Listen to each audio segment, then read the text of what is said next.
right, ladies and gentlemen, welcome back to a very special episode of the BCP. And right now, I'm excited for this one. Sitting here with a blast from the past, my good friend and accomplished author, you can't stop the Scop. Please welcome to the show, Miss Lisa Scoppettuolo. What's up, Lisa? How are you? I'm doing good. How you doing? Doing well. You know, it's been a year. 2020 has been crazy, but more importantly, how have you been? I mean, things have been crazy with everything going on in the world, but, you know, you always got to try to stay positive and optimistic, so I'm all about that. Absolutely, and we see a lot of that in these books that you've been writing. Now, I worked with you years and years ago, and, you know, we obviously caught up, and I'm like, so you're an author now, and you're writing children's books. Tell us a little bit how you started writing. Was it poetry? Was it songs? How did you get into the writing process? Well, I mean, I guess ever since I was a kid, my grandma always encouraged me to have, like, a diary.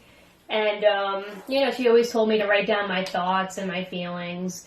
And I never knew that was going to be the starting point of something that I was going to become, you know, passionate about. And I never thought it would ever lead to something like this, but yeah, it is. It's quite amazing. It's awesome. I mean, how does it feel to have these two like amazing books sitting right in front of you? And I remember seeing the covers. I'm just like, they're amazing. Like, how does that feel for you right now? Oh my God, it's so amazing because it was a long process. I had no idea how to even go about, you know, creating a book, you know, or getting it published, but talking to a lot of different people, and, you know, they were so helpful and encouraging. I was finally able to do it, so I owe a lot to a lot of people out there who helped me, especially in the post office. So thank you guys. We got some you know who you are. That's awesome.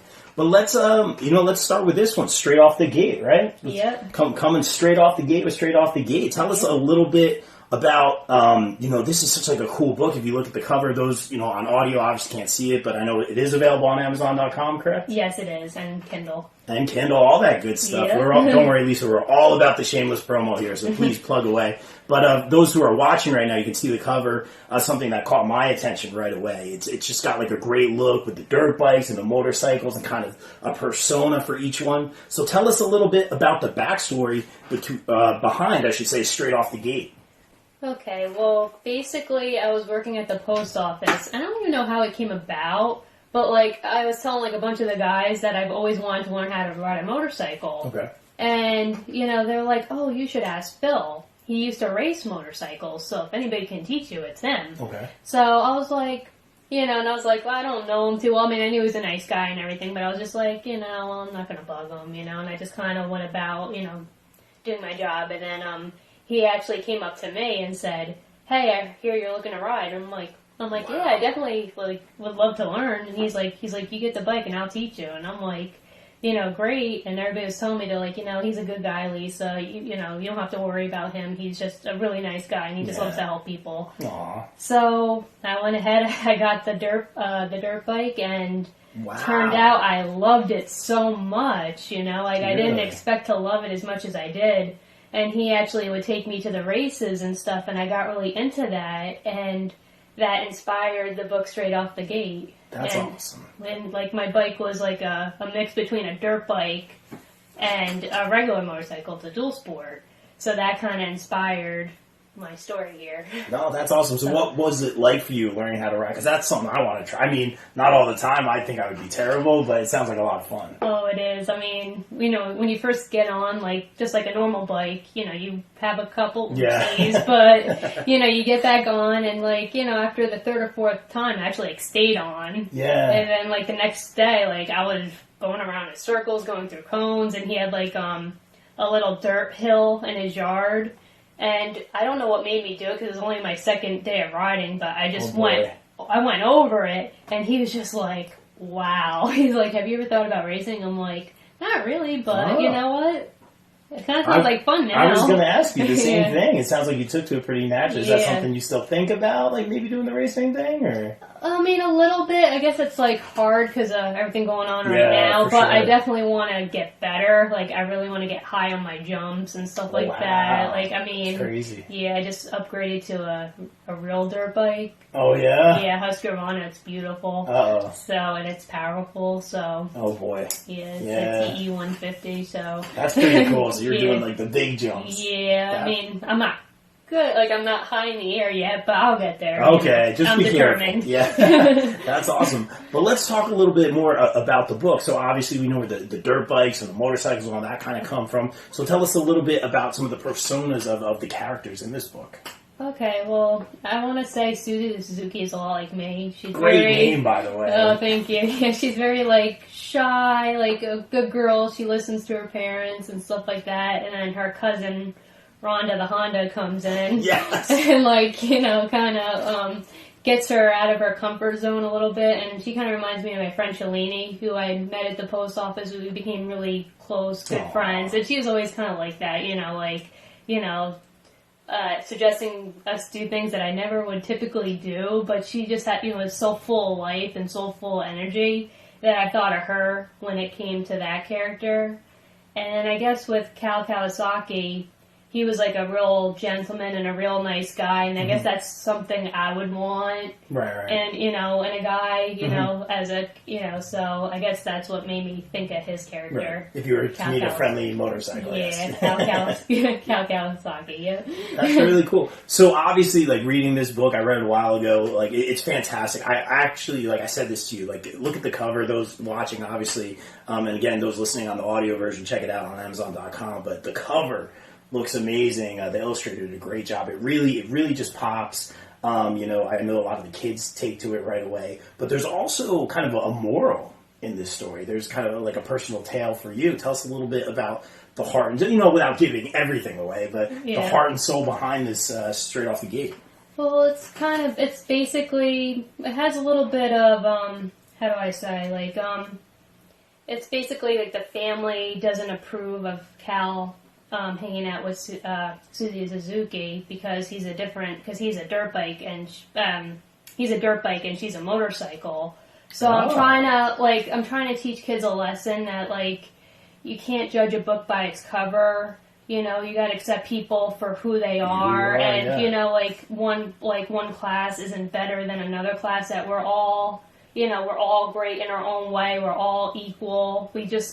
We all have something different to bring to the table, and to, you know, just not judge a book by its cover, because they found out, you know, the parents find out later what a great dirt bike he is, and eventually they accept him, but it's a shame that they didn't give him a chance at the beginning, you know, but it all, you know, comes to a good, happy ending, so...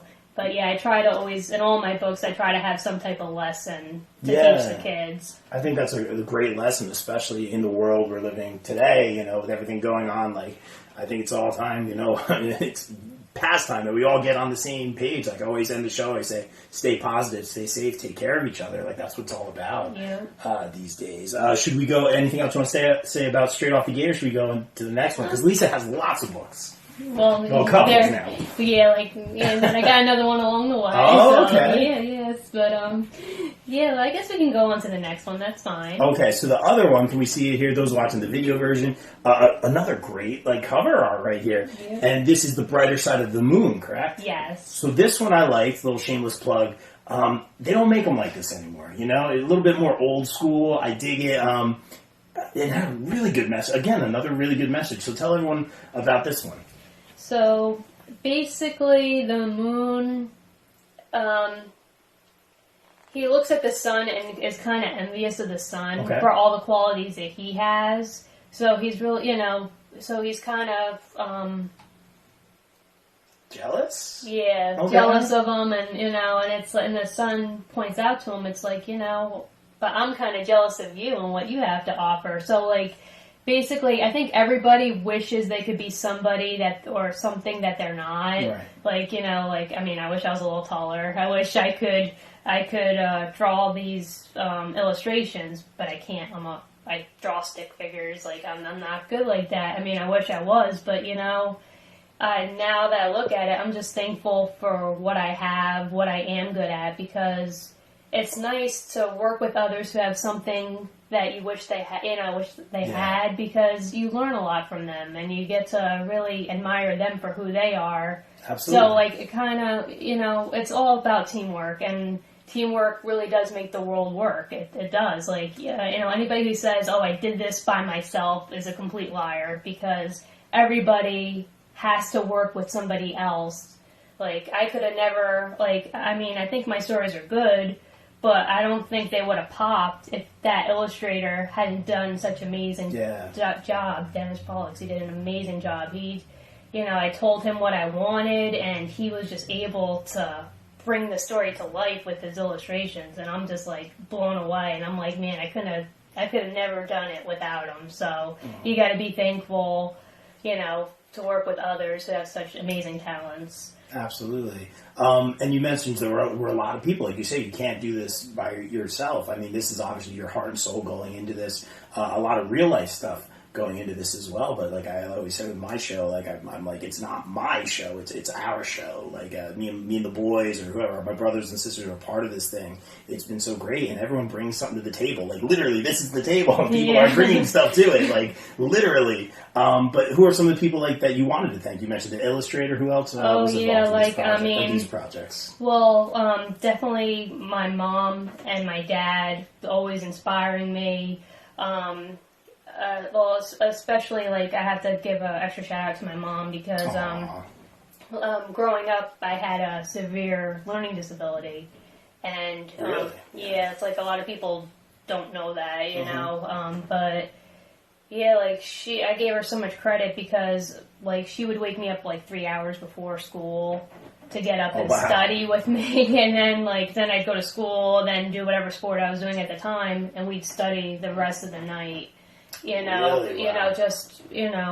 Because unfortunately for me, it took me a lot longer to learn the information. What would take a kid like 10 minutes, would take me hours, Oh, really? Okay. Yeah, so I had to work really hard, and she found fun ways to help me remember things. So she put like a lot of time and effort into it, and that's what actually inspired her to become a teacher. Was because she was able to. She did such a great job with me that she's like, if I could do this with her, I could do it with other kids too. So so I give so much props to her.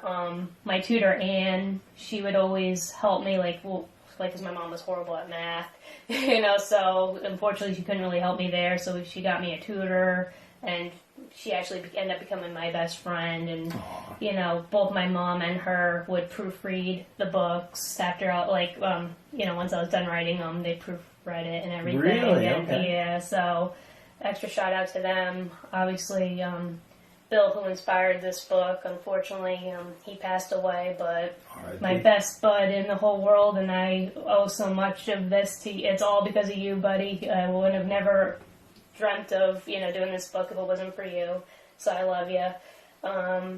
A lot of good people at the post office who's helped me and told me ways about going, of trying to figure out how to get these books published. Just so many people at the post office. I never believed how many wonderful people I can meet there. So, big shout out to you guys. So, thank you. Oh, that's awesome. Now, tell everyone, of course, I always say, we are all about the shameless promo here. It's totally okay. We know a lot of great families that I think that could benefit from, not only these books, but the morals behind them. Tell everyone where they can find these books online. Okay, so just go to Amazon.com and Kindle. They're there. And you could always look me up on Facebook. I could also give them to you individually. I could sign them for you, and I have these little special. I got my signed copy. Yeah, and I got the little special stickers saying, keep believing, keep dreaming, and always keep believing. So nice. I'll have to hang that. Yeah, I'll have to hang it up in the studio for sure. Yep. Very cool. Yeah. And then, you said the books are on Amazon.com as well. Yes. Okay. Yep. Very, very cool. Well, that's awesome. Now we're not done here because I hear that you're writing some other stuff. Oh, yeah. So you don't have to give it away or anything, but can you give us a little something? Or if you don't have to. No, that's okay. It's coming out very soon. It's about a dog, and that's all I can really say right now. Okay. Yeah, but it's a cute story.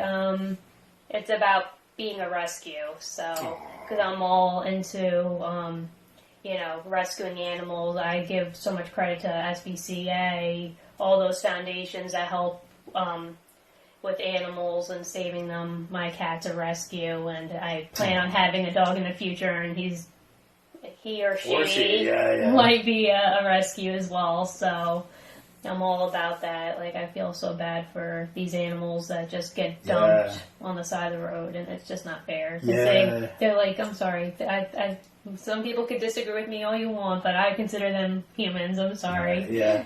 I don't even want to say this on the show, but I'm definitely thinking about rescuing a poor soul that just like doesn't have a home. I think we all know what it's like to be misplaced or feel like you don't have a home, and I just want to rescue some poor soul or something like that. So now everyone's going to tag me in all the SPCA pictures and break my heart all the time. I'm not there yet. I'm still moving in, guys. You'll get there. But that's great. And Lisa, just before we get out of here, and thank you so much for a few minutes of your time. I guess just anything else you want to say to the people listening right now in this crazy world, or any sort of message or sign off that you have.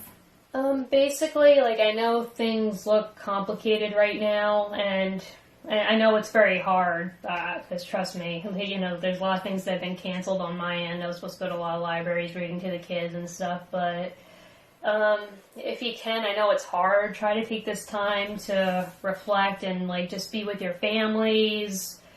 Try to find ways to do good for others, because honestly that helps a lot. Absolutely. Like I said, I know it's tough, but just, believe it or not, doing good for others can really make you feel good, and then you never know what you could aspire to. Like, hey, if you're bored, you could write your own book at home, start doodling like I did, and just write down ideas. You could always write a book, write a song. There's so many things you could do. If you're into sports, keep practicing your sports. There's just a lot. I know, again, it's tough, but things are slowly opening back up, and, hopefully we'll get there soon. Absolutely. Lisa, but thank you so much for this, for coming on. I think these are great books, especially for this era that we're living in right now. That was a great message that you just had. And thank you for coming on, and continued success moving forward. Thank you.